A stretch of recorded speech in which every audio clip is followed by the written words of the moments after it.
Episode 12. Mengejar Ciara. Arkan memutuskan untuk pergi ke rumah paman Ciara yang berada jauh di utara Jakarta.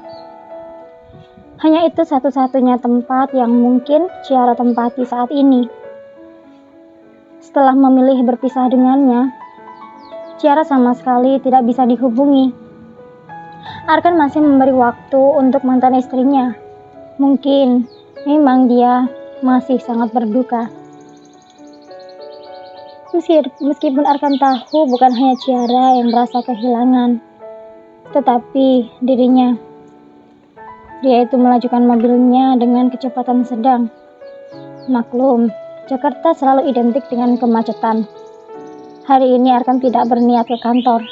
Dia ingin mencari keberadaan Ciara dan memastikan jika mantan istrinya itu ada di rumah pamannya.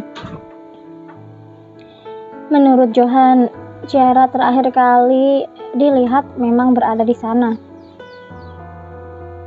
Johan bukan hanya sahabat, dia juga merangkap sebagai orang yang dia percayai.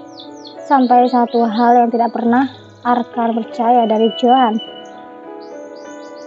Perkataannya yang mengatakan jika dia akan menyesali semua perbuatannya kalau tidak mau menceritakan masalah Jihan pada Ciara. Gue bilang apa? Lo pasti nyesel kan? Makanya jadi orang gak usah sok-sokan. Lo kira Ciara gak punya hati? Ya Jo, gue bener-bener nyesel. Gue gak bisa menghentikan Ciara yang gugat cerai gue. Apa yang harus gue lakukan, Jo? Gue gak mau Ciara pergi. Sebaiknya lo lepasin Ciara, bro. Ibaratnya lo tuh genggam dia terlalu kencang, pasti akan sakit. Lo yang mulai duluan. Seharusnya lo sadar jika Ciara tetap sama lo. Yang ada dia hanya akan tersiksa. Biarin dia nyembuhin lukanya dan setelah itu lo kejar lagi dia. Dapetin dia dengan cara yang benar. Dulu awalnya lo bikin nikahan dia karena cuma mau bikin Jihan cemburu kan. Itu artinya lo udah mempermalukan pernikahan. Padahal lo tahu kalau Tuhan itu tidak tidur, tahu semua hal yang lo lakuin. Jadi di saat malam pertama itu dia membalikan hati lo yang tiba-tiba cinta sama istri lo. Dan itulah karma, bro. Makanya sekarang lo harus mulai dengan benar. Akan selalu teringat ucapan Johan saat itu. Dan karena hal itu, dia ikhlas untuk mengabulkan gugatan cerai Ciara. Namun, seperti kata Johan, dia akan memulai semua dari awal. Arkan akan mulai mengejar cinta Ciara. Dia akan berjuangkan wanita yang sudah menjadi belahan hatinya itu. Arkan tidak akan mencari wanita lain lagi, meskipun dia sudah duda. Dia hanya akan mengejar cinta mantan istrinya. Setelah menempuh waktu 1 jam lebih, akhirnya Arkan sampai di depan gerbang rumah paman Raka. Arkan memutuskan untuk keluar dari dalam mobil dan segera masuk ke dalam gerbang itu. Arkan menghampiri pintu bercat putih gading tersebut dan mengetuknya. Assalamualaikum. Assalamualaikum.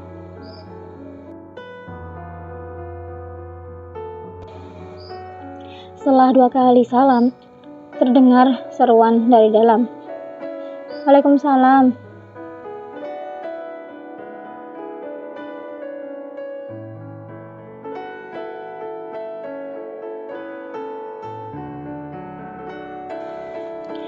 Arkan tersenyum saat melihat wanita paruh baya yang tidak lain adalah istri dari paman Raka. Selamat siang, Bibi Rizka. Sapa Arkan. Arkan. Mari masuk. Rizka langsung menyuruh Arkan duduk di sofa ruang tamu. Rizka langsung pergi ke belakang untuk membuatkan minuman. Sedangkan Arkan mengedarkan pandangannya ke sekeliling. Siapa tahu dia bisa melihat Ciara. Tetapi sepertinya rumah itu kosong karena tidak terdengar suara-suara orang yang beraktivitas. anak paman Raka dan Bibi Rizka kuliah di luar negeri. Usianya beda 5 tahun dengan Ciara. Tidak lama kemudian Bibi Rizka sudah kembali ke ruang tamu sambil membawa nampan berisi 2 cangkir teh panas dan 1 toples roti kering. Silahkan dimakan roti keringnya. Itu Ciara yang buat beberapa hari yang lalu. Dia tuh pas tinggal di sini suka bikin-bikin kue, brownies atau roti kering seperti ini, ujar Rizka. Dia belum menawarkan minuman karena masih panas tentunya. Arkan dengan sikap langsung mengambil roti kering buatan mantan istrinya itu. Ternyata rasanya enak sekali. Kenapa Arkan selama ini tidak tahu jika Ciara suka bikin kue-kue atau roti kering seperti ini? Nah Arkan, ada urusan apa ya? Kok kesini? Tanya Rizka akhirnya. Dia merasa sangat menyayangkan keputusan Ciara dan Arkan yang memutuskan untuk bercerai. Padahal usia pernikahan mereka belum genap 1 tahun. Namun, Rizka tidak bisa banyak menasihati Ciara. Dia hanya bisa mendukung keputusan keponakannya itu. Saya mau ketemu sama Ciara, Bibi. Saya ingin ngobrol sama dia dan minta maaf, jawab Arkan sopan.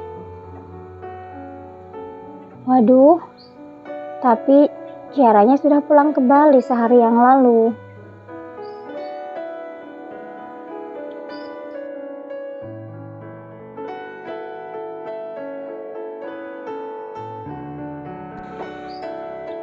Ciara menatap jalanan depan yang nampak basah.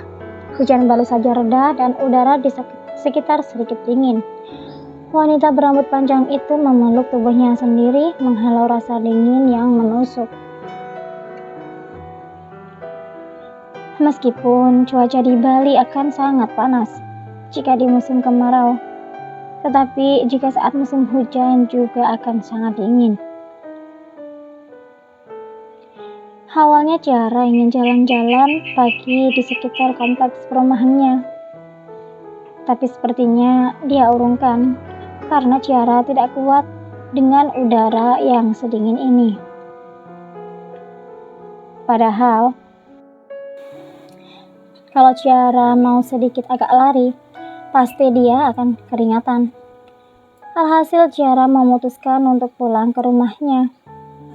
Dia akan membuat kopi hitam agar moodnya membaik. Jujur selama beberapa bulan ini dia selalu bermimpi buruk. Lebih tepatnya, dia masih sering memimpikan Arkan. Mimpi indah maupun mimpi jelek sudah sering datang. Jujur saja, hati Ciara masih sakit. Dia belum bisa begitu saja melupakan Arkan dan rasa sakitnya. Nak, ada Arkan yang ingin menemuimu. Mama Nada tergopoh-gopoh menemui Ciara yang tidak jauh dari rumahnya. Bersambung. Nah, gimana kelanjutannya? Next episode ya. Sampai jumpa.